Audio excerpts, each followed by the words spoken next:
నమస్తే, welcome to I dream. నేను మీ Madhuri. Kolkata incident రోజు రోజుకి కొత్త మలుపులు తిరుగుతోంది. అయితే ఈ కోల్కతా ఇన్సిడెంట్స్ జరగకుండా ఉండాలి అంటే ఏం చేయాలి? మనకి రోజుకి ఎలా లేదన్నా ఏదో ఒక చోటు నుంచి ఎక్కడో ఒక దగ్గర ఏదో ఒక అమ్మాయి రేప్ కాబడుతుందనే వార్తలు నిత్యం మనం చూస్తూనే ఉన్నాం. అసలు ఈ ఇలాంటి ఘాతకాలు జరగడానికి మెయిన్ రీజన్ ఏంటి? అసలు ఈ ఘాతకాలు జరగకుండా ఉండాలంటే ఎలాంటి చట్టాలు రావాలి? ఎలాంటి చర్యలు తీసుకోవాలి? డీటెయిల్‌గా చెప్పడానికి మనతో పాటు ఉన్నారు రజనీ రమ గారు, family counsellor, motivational speaker and public speaker also. ఆమెను అడిగి తెలుసుకుందాం. నమస్తే అమ్మా. నమస్తే.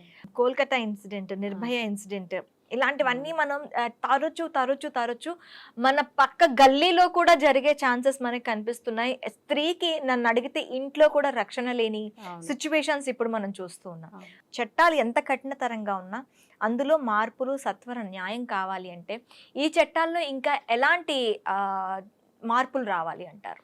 చట్టాల్లో కంప్లీట్గా మార్పులు రావాలి. ఎందుకంటే పాశ్చాత్య దేశాల్లో సంస్కృతిని అంతా మనం ఇంపోర్ట్ చేసుకుని మన సంస్కృతిని మర్చిపోయి విచ్చలవిడితనము, ఒక లెక్కలేనితనం, జీవితం పట్ల ఒక నిర్లక్ష్య భావం. అంటే కొంతమంది చెప్తూ ఉంటారు, మనం గుర్తుపట్టాలి అలాంటి మనుషుల్ని, అలాంటి మాటల్ని.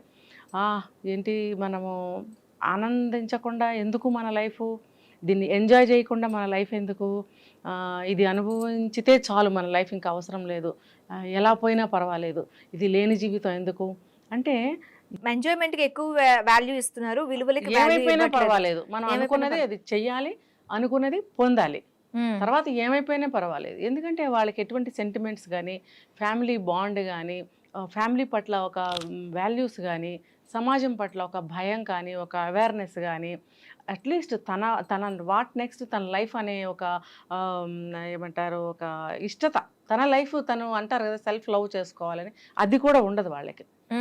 ఎలా అయినా బ్రతికేయాలి, ఏం చేసైనా బ్రతికేయాలి, ఇది చెయ్యాలంటే ఇది చేసేయాలి, అది ఎటువంటిదైనా సరే. అంటే అది అన్యాయమైన, అక్రమమైన, అది ఎటువంటి భయంకరమైన పరిస్థితులు ఉన్నా సరే దాన్ని దొరకబట్టుకోవాలి, దాన్ని మనం పొందాలి, దాన్ని చేసేయాలి, అంతే. తర్వాత సంగతి తర్వాత. అయితే కొంతమందిలో అటువంటి నేరాలు చేసిన తర్వాత కొద్దిగా పశ్చాత్తాపం వస్తుంది.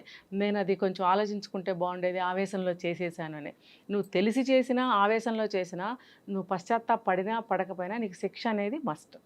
పశ్చాత్తాపం దేనికి? పశ్చాత్తాపం కొంతమంది పశ్చాత్తాపడతారు, ఎందుకు ఇలా చేశానని. కొంతమంది పడరు. ఈ సంజయ్ రాయ్ అనేవాడు అటువంటి కేటగిరీకే వస్తాడు. వారికి పశ్చాత్తాపం కానీ, తప్పు చేసిన ఒక చిన్న ఫీలింగ్ కానీ, అరే అనే ఒక బాధ, మానవత్వం కానీ వాడిలో లేదు.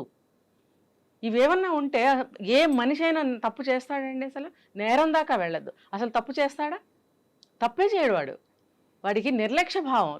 ఇప్పుడు వాడికి తాడు బంగారం ఏం లేదు, వాడికి ఫ్యామిలీ లేదు, 4 పెళ్ళిళ్ళు చేసుకున్న ఒక్క అమ్మాయితో కూడా వాడికి లైఫ్ సెటిల్మెంట్ లేదు.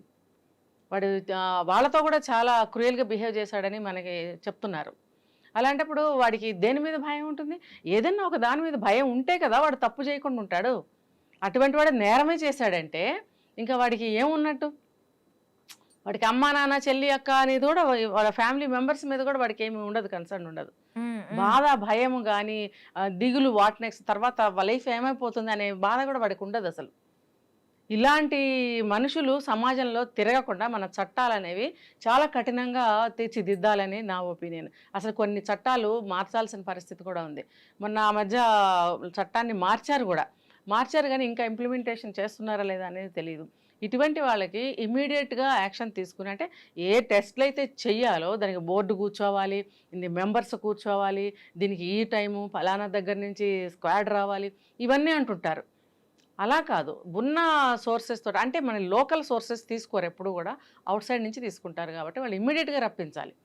మరి ఎందుకండి ఫోర్స్ ఎందుకు, డిపార్ట్మెంట్లు ఎందుకు, గవర్నమెంట్ ఎందుకు? ఇమ్మీడియట్గా వర్క్ చేయగలిగినప్పుడే, వాళ్ళు వచ్చినప్పుడే, వాళ్ళని రప్పించినప్పుడే ఇలాంటి కేసులు రెక్టిఫై అవుతాయి. వెంటనే వాడి ఫలితం అనేది దొరుకుతుంది. వాడికి అమల్లో కూడాను జాప్యం ఉంటుంది.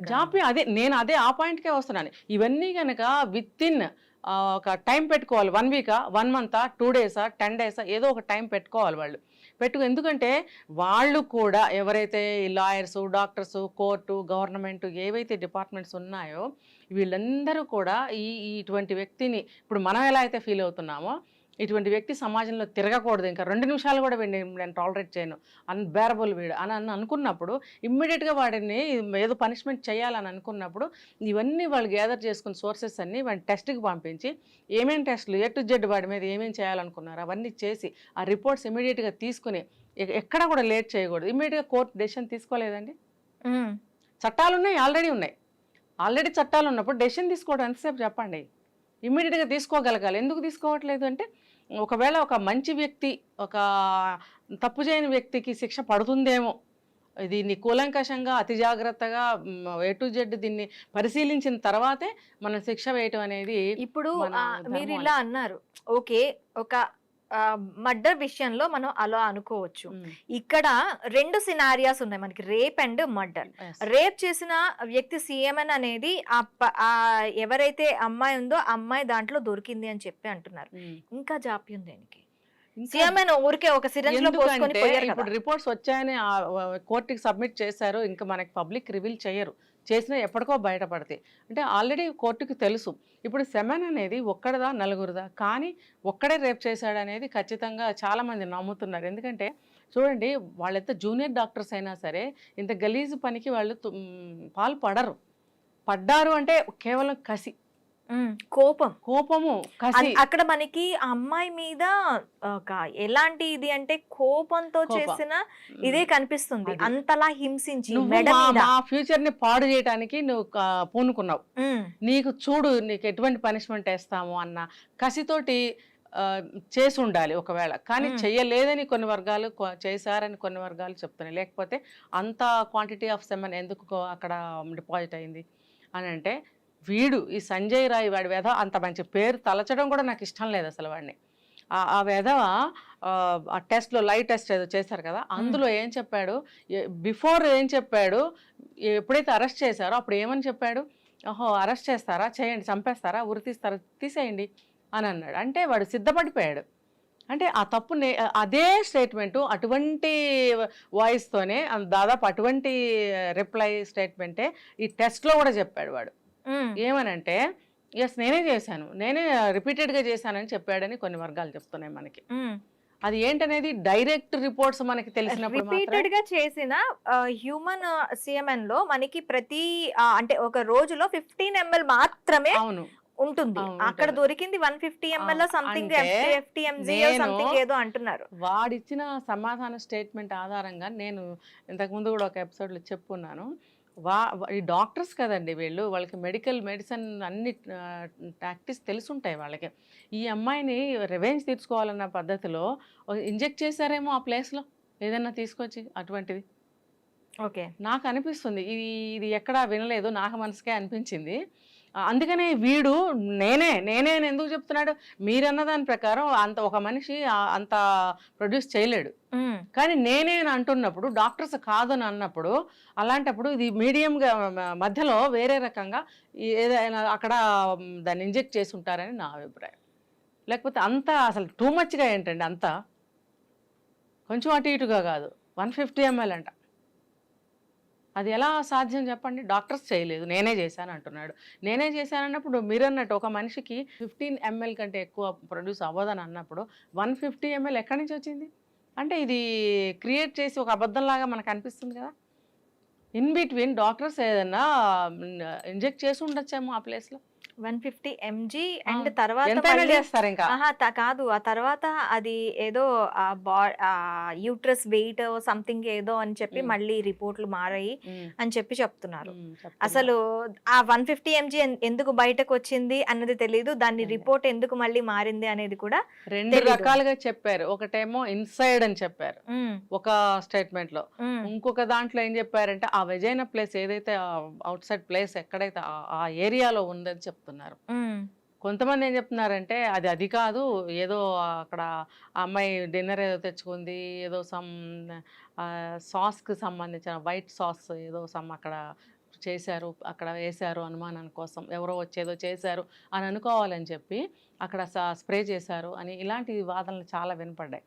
ఇదంతా ఒకవేళ ఇవన్నీ చెప్పినప్పుడు గ్యారంటీగా వీళ్ళు అది ఏమంటారంటే అన్యాచురల్గా అక్కడ ఏదో క్రియేట్ చేశారు. ఓకే, ఎస్, అన్‌నాచురల్ గా క్రియేట్ అయిందే అంటారు. అంతే. ఓకే. ఎందుకంటే డాక్టర్స్ అయ్యుండి అంతమంది అంత గలీజ్ పని చేస్తారని నేను అనుకోను. హ్మ్. వీడు ఒక్కడి వల్ల కాదు. హ్మ్. వీడు ఆల్రెడీ డే టైమ్‌లో 3, 4 టైమ్స్ రెడ్ లైట్‌కెళ్ళాడంట. ఓహ్! హ్మ్. ఫుల్లుగా డ్రింక్ చేస్తాడు. వీడు నాకు తెలిసి మాదక ద్రవ్యాలు, డ్రగ్స్ కూడా తీసుకుంటాడు వీడు. హ్మ్. అలా తీసుకున్న వాళ్ళకే నరాలు బాగా ఉత్తేజంగా ఉంటాయి వాళ్ళకి. ఉండి వాళ్ళ కోరికలు ఒక ఇది దాటిపోయి ఉంటాయన్నమాట. ఒక అతీతమైనటువంటి కోరికలన్నమాట అవి. మనుషులకి ఓకే. రాని కోరికలు, మనుషులకి రాని ఆలోచనలు అలా ఎక్స్‌ట్రీమ్‌గా ఉంటాయి వాళ్ళకి. అది మాదక ద్రవ్యాలు తీసుకున్న ప్రభావం అది. ప్లస్ వాడు డ్రింక్ కూడా చేస్తాడు. ఇప్పుడు హ్మ్. ఆ కాలేజ్‌లో మాదక ద్రవ్యాలు స్కామ్ ఒకటి నడుస్తుంది. రాకెట్స్ చాలా నడుస్తున్నాయని విన్నప్పుడు వీడికి ఆ మాత్రం ఇవ్వరా? హ్మ్. వీడిని మెయిన్‌గా వాడుకుంటున్నప్పుడు వాళ్ళందరూ వీడి మొహాన అంత పడేస్తారు గదా! ఇంక వీడు అందులో పడి కొట్టుకుంటూ ఉంటాడు 24 గంటలు. కాసేపు డ్రింక్ చేస్తాడట, కాసేపు అమ్మాయిలతో పోతాడంట. తిండి మాత్రం ఎప్పుడు తింటాడో మనకు తెలీదు. వాడికి ఇంకా అది అవసరమేముంది? ఒక ఉన్మాది. వాడొక వెపన్. వాడొక వస్తువు. ఆ వస్తువుని ఎలా ఉపయోగించుకోవాలి? ఒక ఇంజిన్ నడవాలంటే దాంట్లో ఒక ఆయిల్ వేయాలి. వీడిని ఉపయోగించుకోవాలంటే ఈ 2 వేయాలి వాడి బాడీలో. సో, వాడికి ఆ దారులు బాగా ఓపెన్ చేసి పెట్టారు. నువ్వు తాగరా, నువ్వు తిరగరా. డబ్బులు అవసరమైతే కుక్క బిస్కెట్‌లో వేసినట్టు వాడి మొహానంత డబ్బులు వేస్తున్నారు. సో, ఆ మనీ తీసుకెళ్ళి వాడు ఎంజాయ్ చేస్తున్నాడు. ఫ్యామిలీ లేదు. వాడు 4 పెళ్ళిళ్ళు వాడి మొహం చూసి ఎవరు చేసుకున్నారో మనకు తెలీదు. మరి ఒక్క మనిషిని ఒక్క భార్యైనా ఉందా? లేదు. వాడి చర్యలు గూడా భార్యలతో చాలా ఘోరంగానే ఉంటాయని అది కూడా అంటున్నారు కదా! వాడొక మనిషి కాదు. వాడొక మృగం. హ్మ్. ఒక వెపన్‌గా వాడిని వాడుకున్నారు. సో, వీళ్ళు ఈ చట్టాలు మారాలి. ఎవరైతే ఈ పొలిటికల్ లీడర్స్ పొలిటికల్ సిస్టమ్ ఏదైతే ఉందో అది మారాలి. ఓకే. తర్వాత గవర్నమెంట్ అనేది ఉన్నదెందుకు రక్షణ కోసం కదా! గవర్నమెంటే ఇలాంటి ప్రోత్సహించి సహాయం చేయొచ్చా? గవర్నమెంట్ అంటే ఏంటండి అసలు? ప్రజల్ని కాపాడే ఒక రక్షణ వ్యవస్థ. అటువంటి ఏ సమయంలో ఎళ్ళినా పాతకాలం రోజుల్లో ఒక మినిస్టర్ పలికేవాడట. అవును. ఇప్పుడు ప్రతి మినిస్టర్‌లు కూడా అందరూ కూడా బిజినెస్‌ల్లో పడిపోయారు. ఏ దారిలో ఎళ్లి బిజినెస్ చేస్తే ఎక్కువ మనీ వస్తుంది. ఇలా ఆలోచించి ఇలాంటి వాళ్ళతోటి కుమ్మక్కయ్యి, చేతులు కలిపి అలా 2 హస్తాలు, 3 హస్తాలు కలిపి అందరూ కలిసి జాయింట్‌గా బిజినెస్‌లు చేసుకుంటాం. వీళ్ళని వెపన్స్ లాగా వాడుకోవడం. గూండాయిజంని ఒక అపాయింట్ చేసుకోవడం. ఇవన్నీ కరెక్టా చెప్పండి? ఈ వ్యవస్థ మారాలి. హ్మ్. హ్మ్. ఈ వ్యవస్థ ఎప్పుడైతే మారుతుందో సమాజానికి కొంచెం కాకపోతే కొంచెమైనా మనశ్శాంతి కలుగుతుంది. ఓకే. పొలిటికల్ మారాలి ముఖ్యంగా. ఓకే. వాళ్ళు ఓకే. చేసే ఈ బిజినెస్‌లనేవి మరి నిజమైన గవర్నమెంట్ ఉంటే ఈ బిజినెస్‌లేమి చేయనివ్వకుండా చేయాలి. ఆ రకంగా మరి చర్యలు చేపట్టాలి. ఓకే. ఓకే అమ్మా. Thank you. Thank you.